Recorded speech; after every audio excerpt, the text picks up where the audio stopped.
You can hear these stories and be like, wow, that's heartbreaking. But after you leave, like after tonight, you may be affected, a little bit.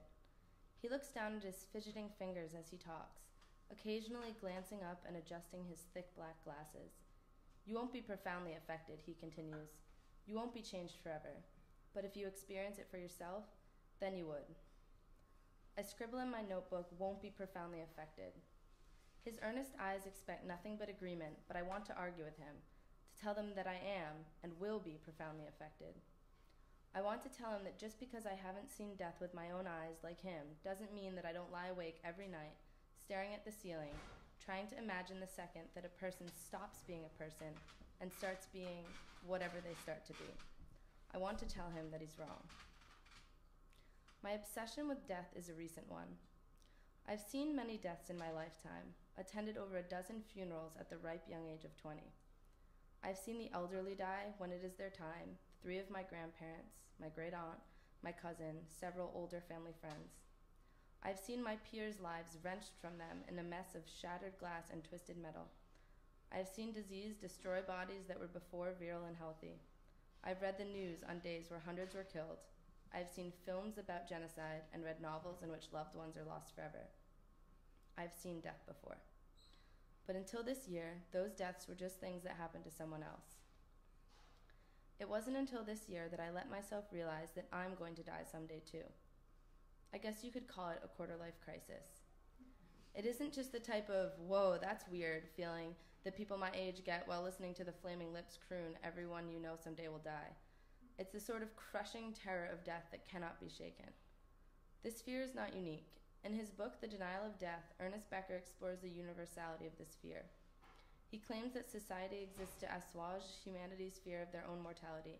Only in the collective memory of man can one truly be immortal. Death has been considered since mankind began considering the world around them. I am only one in a long line of plagued philosophers. Won't be profoundly affected. I underline it twice. I want to tell him everything I have thought about. I want him to know that the hours I spend trying to imagine the unimaginable send me to the brink of insanity. That there are days when the sheer scale of these thoughts overwhelms me, swirling my thoughts into a frenzy, covering my flesh in goosebumps. I want him to know that the reason I'm here, talking to him, is so that maybe I can get some answers. Maybe I can glean some wisdom from someone who has seen it. Maybe he can help me become less obsessed. I want him to know that I am profoundly affected. So, your experiences in the military altered your views on death? I asked. I talked to Philip Forrest over a large wooden table in what was meant to be the dining room of a Victorian-style duplex in West Philly. He has just recently moved into a room in the house. His new housemate sizzles vegetables in the kitchen as we talk, filling his trailing silences with hissing sounds and the room with the smell of home. Along the wall opposite from us, a long table supports several guitars and amplifiers. In a calm, disconnected voice, Phil describes the day that changed his whole life as far as the issue of death is concerned. He tells me about the rocket that struck a piece of equipment in his camp, the resulting explosion, and the one piece of shrapnel that split his friend Eric's heart in two. Phil's speech is passionate but detached. It's a moment he has discussed countless times, telling his family and friends, speaking to assemblies of students, crying to the psychiatrist he sees for his post-traumatic stress disorder. It's the moment that he looks back on as a major shift in his views on both life and death. I got to take 987 photos of little places where all the shrapnel had struck, he says. After a childhood spent in New Mexico, Phil Forrest enlisted with the Navy when he was 20 years old. He served as a meteorologist aboard a freighter and later as a photographer stationed in Fallujah, Iraq. Like me, Phil used to push thoughts of death from his mind, but then there came a time when he could no longer live without thinking about death. Most people don't like to think about dying. They don't like to imagine non-existence, and they don't like to ponder eternal suffering. So, most people, at least most people in modern America, simply don't think about it. They have learned to protect themselves from thoughts of death and to pass this denial down to their children. I can remember a younger me lying awake at night, pushing unpleasant thoughts from my head, refusing to ponder the images that seeped into my mind. Denial of death is ever present in today's America. We've become desensitized to the subject and have tricked ourselves into thinking that death is something we can avoid. Because we have seen death in the media, we subconsciously think we understand it, so we don't think about it. As for me, I can't stop. At 20 years old, perfectly healthy, thoughts about mortality consume me, and it's terrifying.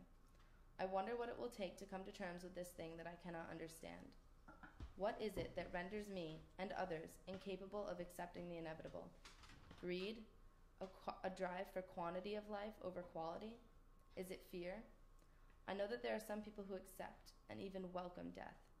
What have they discovered that eludes me? Is it a sense of faith?